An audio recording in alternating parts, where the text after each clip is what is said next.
السلام عليكم ورحمة الله وبركاته. أهلا بكم متابعينا في قناة فن الخياطة مع قصة جديدة وسهلة وبسيطة إن شاء الله تنفذوها وتعملوها سهلة جدا.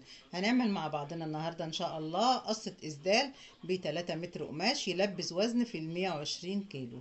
هنعمل إسدال كبير وعريض بدون تكلفة، تكلفته بسيطة وسهلة ونقدر عليها إن شاء الله. هنجيب 3 متر قماش، الصيف جاي إن شاء الله، لبس الصيف. كل سنة وانتم طيبين. اللي هو الإسدال الواسع الفضفاض بيتعمل ب3 متر قماش للوزن الكبير للأمهات اللي هي الوزن فوق ال 120 كيلو، 120 كيلو.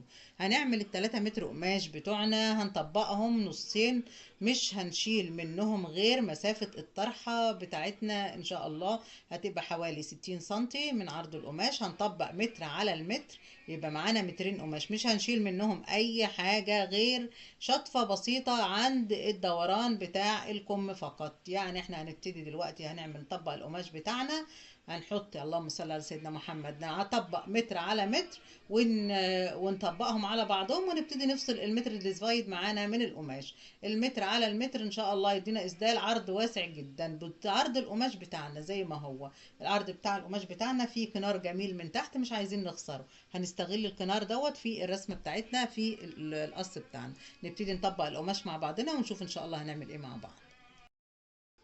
الاسدال بتاعنا اللي عملناه لقصينا ال3 متر قماش، اخدنا من ال3 متر الطرحه، واخدنا منهم مسافه اللي هتركب الكم بتاع الاسدال. الجزء اللي هيركب يكمل الكم بتاع الاسدال معانا، لان الاسدال معانا ما عملناش دي شطفه من الكتف من فوق طبعا، ونزلت لحد شويه على الكتف من تحت، فبنكمل الكم بتاعنا ب50 سنتي فقط.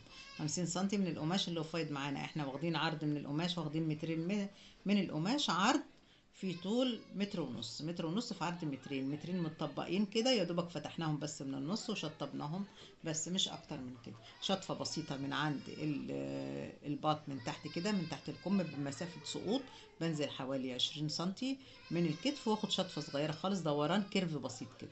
وبعد كده ببتدي اركب الكم بتاع المعصم اللي هو 50 سنتي اللي هركبه فيه الاسدال، وبعمل له استك من تحت بالشكل ده علشان خاطر ايه يلم الكم معايا. لو الكم طويل برضو ايه ده بيرفعه شويه. ال50 سنتي برضو احيانا كتير بيكونوا كتير، عايزه تعملي برضو في ال45 تمام برضو بيكفي معاك. الفكره بتاعته بسيطه وسهله. طبعا انتوا عارفين قصه الاسدال دي اكتر حاجه ما بتاخدش معاكي وقت، بتخلص بسرعه وبتقدري ان انت تعمليها سريعه على طول. زي ما قلت لك مترين متطبقين كده على بعض، بتشيلي شطفه صغيره بس من عند حرزه الابط من فوق، كيرف بسيط كده خالص، وبتركبي فيها الكم اللي هي ال45 سنتي. اعمليها 50 في عرض 50، يعني 50 في 50، يعني هتحتاجي فيها قماشين متطبقين 50 في 50.